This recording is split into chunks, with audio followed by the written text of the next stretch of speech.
मैं नाम लूंगा उनका, कि उनका पूरा परिवार इसमें संलिप्त है। नाल कटर लोग ये मुझको बताएंगे, आज इनका धंधे बंद मैंने करवा दिया, इनके जुआ के अड्डे तोड़ दिया मैंने। विधानसभा चुनावों की रणभेरी बच चुकी है।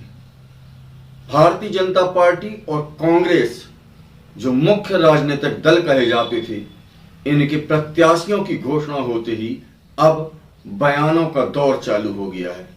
जहां कांग्रेस भाजपा के ऊपर आरोप प्रत्यारोप कर रही है, वहीं भारतीय जनता पार्टी भी अपनी उपलब्धियों के साथ अपने विरोधियों की कमियों गिनाने में लगी हुई है। सिवनी विधानसभा मुख्यालय में इस समय बयानों की बयार आई है। भारतीय जनता पार्टी के प्रत्याशी दिनेश राय और कांग्रेस के प्रत्याशी आनंद पंजवानी के बीच अब जुबानी जंग तेज होते नजर आई है। पिछले 2 दिनों से सोशल मीडिया और मीडिया पर कांग्रेस प्रत्याशी के द्वारा दिनेश राय के ऊपर जो इल्जाम लगाए गए थे, उस पर पलटवार करते हुए अब दिनेश राय भी मुखर हो गए हैं। सुनिए दिनेश राय ने क्या कहा हमारे सहयोगी साथी के कैमरे से की गई रिकॉर्डिंग में। देखिए, अभी तक हमने किसी के खिलाफ कुछ बोला नहीं। इन 10 सालों की राजनीति में पूरी जनता इनको जानती है। झूठ फरेब की इनकी राजनीति है और निकटतम कमलनाथ के ये सभी लोग चेले हैं और ये चाहते हैं कि यहाँ की जनता के बीच में भ्रम फैलाकर और सिवनी जिले को, सिवनी विधानसभा को छिंदवाड़ा के कमलनाथ जी के चरणों में सौंप दें। जिस तरीके से इन्होंने 15 महीने में एक अवैध तरीके से अवैध कांग्रेस कार्यालय बना डाला, आज ये लोग मुझे पाठ पढ़ा रहे हैं। इनके समय में अहाता खुलने लगे, इनके समय में दारू की दुकानें बढ़ी हैं, इनके समय में बियर बार खुले हैं। आज सिवनी की माताएं बहनें युवा इस बात से दुखी हैं कि नगर पालिका इनकी, इसके पूर्व में भी इनके परिवार ने नगर पालिका चलाया। इन्होंने जिस तरीके से ब्याज का धंधा करके 15% का इन्होंने ब्याज लिया है, इनका काम है दलाली करना, जिसमें आज कह सकता हूं सैकड़ों बच्चे हमारे तालाबों में मौत के घाट उतरे हैं। आत्महत्या करने को मजबूर कर दिया इन्होंने, और इनका कोई धंधा नहीं है। मिलावटी खोर लोग आज हमें राजनीति बताना चाहते हैं।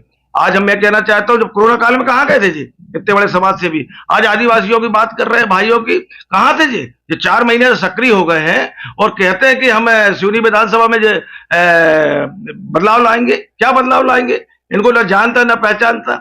इनके द्वारा सिवा अवैध काम, गुंडागर्दी, अभी देखना पूरे जुआ सट्टा वाले इनके साथ घूमने लगे।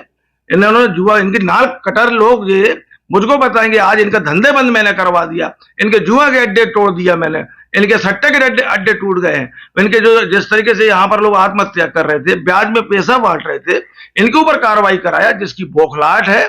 और ये सिर्फ चुनाव के समय पैदा होते हैं और चुनाव खत्म होते ही खत्म हो जाते हैं। इन्होंने कभी जनता के बीच में सेवा नहीं की। कोरोना काल में लोग खत्म हो रहे थे, इनका अस्तित्व को उठाने के लिए कोई नहीं था, वो भी विसर्जन करा, उसमें भी इनको आपत्ति। अनजय हमारे सनातन धर्म के विरोधी लोग हैं, जो हमारे धर्म को नहीं मानने वाले, एक लिमिटेड लोग, एक लिमिटेड इनका मिलावटी व्यवसाय करने वाले लोग कहां तक हमारे सिवनी की जनता के हित में बात करेंगे? नगर परिषद में नगर पालिका चुनाव लड़े, वो भी हारे, उसमें भी इन्होंने देखा दारू बांटते। मैं कहता हूं सिवनी की जनता को, इनको देख लीजिए, अगर इन्हें पैसे और दारू ना बांटे तो मैं कहता हूं मैं चुनाव नहीं लड़ूंगा दोबारा। अगर इनके जो कथनी और करनी में है, इनके द्वारा अवैध काम, अवैध वसूली, 15 महीनों में इन्होंने अधिकारी कर्मचारियों को सिवा वसूली करने के कोई काम नहीं किया। इनके द्वारा भी आप देखिए, नगर पालिका में लीज के लिए पैसे मांग रहे हैं। हमारा राजा दलपत साई जी की मूर्ति स्थापना होना है, इनकी कांग्रेस की बैठी हुई वहां पर नगर पालिका, आज भी वो एक सिर्फ स्ट्रक्चर खड़ा करना, एक फाउंडेशन मूर्ति आके रखी है, फाउंडेशन नहीं खड़ा कर रहे क्योंकि राजा दलपत साहब वहां स्थापित ना हो, आदिवासियों के बीच में एक जन जागृति ना फैले, जे ना लगे कि मुनमुन राय ने ये काम करा दिया। इनकी सोच गंदी है, ये लाइन बढ़ाना नहीं चाहते, लाइन बढ़ाना चाहते हैं। जब विधानसभा के गांव बीच में 4 महीने से शुरू हुए, जहां इनको निमंत्रण नहीं, वहां पर ये मूल डालते हैं, वहां पर आदिवासी भाई बहनों के बीचों में इन्होंने जहर घोलने का काम किया है। इनको हर व्यक्ति जानता है, सिवनी की माता बहनें, जनता जानती है कि इनके जो अवैध धंधे हैं, बिना कोई व्यवसाय करे करोड़ों रुपए कहां से कमा रहे हैं, कहां से पैसा आ गया। और कहीं ना कहीं यहाँ के युवाओं के लिए बहुत खतरनाक साबित होगा ये व्यक्ति, जो यहाँ पर जिस तरीके से राजनीति करता है, जो नक्सलवाद को पैदा करने वाला है, शहर को बर्बाद करने वाले लोग हैं। और यहाँ की जनता इनको कहीं ना कहीं जमीन में पहुंचा देगी। जी 50,000 के अंदर के गड्ढे में ना गड़े तो कहिएगा आप। सबसे बड़ी हार अगर होगी इस कांग्रेस में, इस कार्यकाल में होगी। और ये यहाँ पर सिर्फ दिखावा करना, रोना, इनका पूरा उद्देश्य खाते सिवली की है और गाते हैं कमलनाथ की छिंदवाड़ा की। बिल्कुल नहीं, मैं तो नहीं मानता कोई विरोध है। ये तो परिवार है हमारा, टिकट मिलने तक, टिकट का फार्म उठने तक ये हर जगह चलता है, सबकी इच्छाएं होती है चुनाव लड़ने का। और मैं कहता हूँ ये एक अच्छा प्रयास है चुनाव लड़ने के लिए।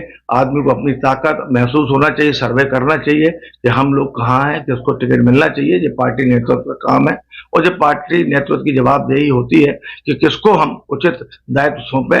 और इसमें मेरा कुछ कहना नहीं है, सब मिलजुल कर हम चुनाव लड़ेंगे, पहले भी लड़े हैं और अभी भी लड़ेंगे और बहुत बहुमत से हम इस विधानसभा को जीत के